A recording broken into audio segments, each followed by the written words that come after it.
Hi, I'm Stuart Tugendreich, and I'm Director of Product Management at Ingenuity Systems.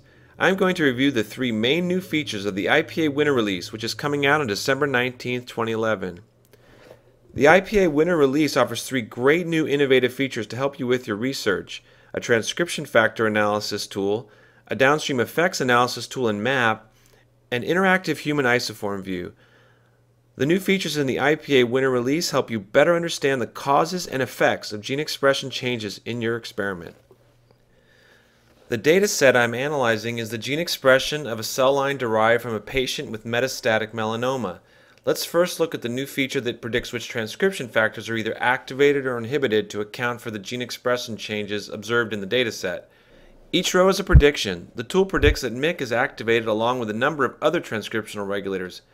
It also predicts that a number of TFs are likely inhibited in your dataset. The table lists the targets in the dataset that are controlled by each TF. Orange targets are those whose direction of expression is consistent with activation of the TF, and blue targets are those whose direction of expression is consistent with inhibition of the TF. This is a theme in this release. Orange means a prediction of increase, blue means a prediction of decrease. You can always click at the end of a row to see the detailed explanation of how each target supports the prediction and view the literature evidence. But instead, let's select a few TFs and take a look at the bigger picture of how they might work together to regulate their targets.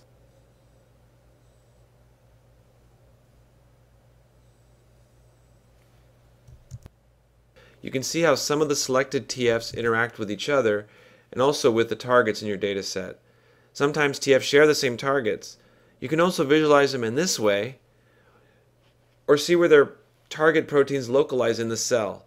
Notice how STAT1, which was predicted to be inhibited, has nearly all of its secreted targets downregulated in these cells.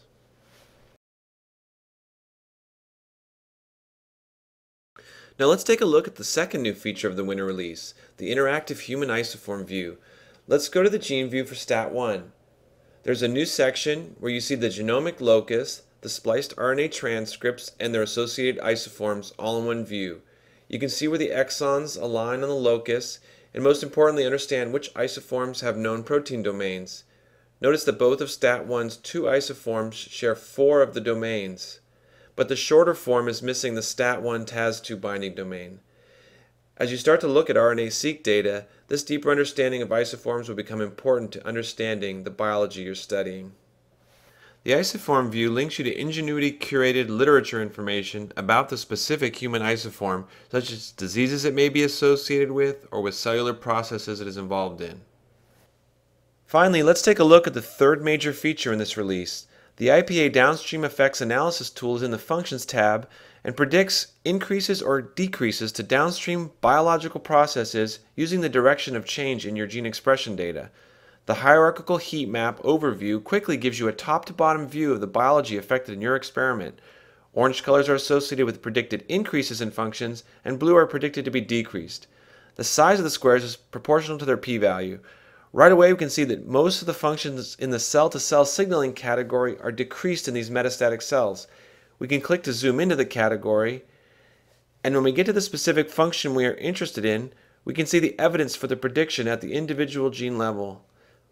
To make it even clearer what the predicted downstream effects are, we can also size the squares by the directional prediction score. The IPA Winter Release brings you new means to better understand the causes and the downstream effects in your datasets. IPA predicts the activation or inhibition of transcription factors and their downstream effect on biological processes and disease. We are really excited about the insights you're going to make with this new version of IPA. For more information, or to sign up for an IPA trial, or to get additional training, or attend a scientific webinar that shows examples of how to use IPA in your research, please visit our website at ingenuity.com.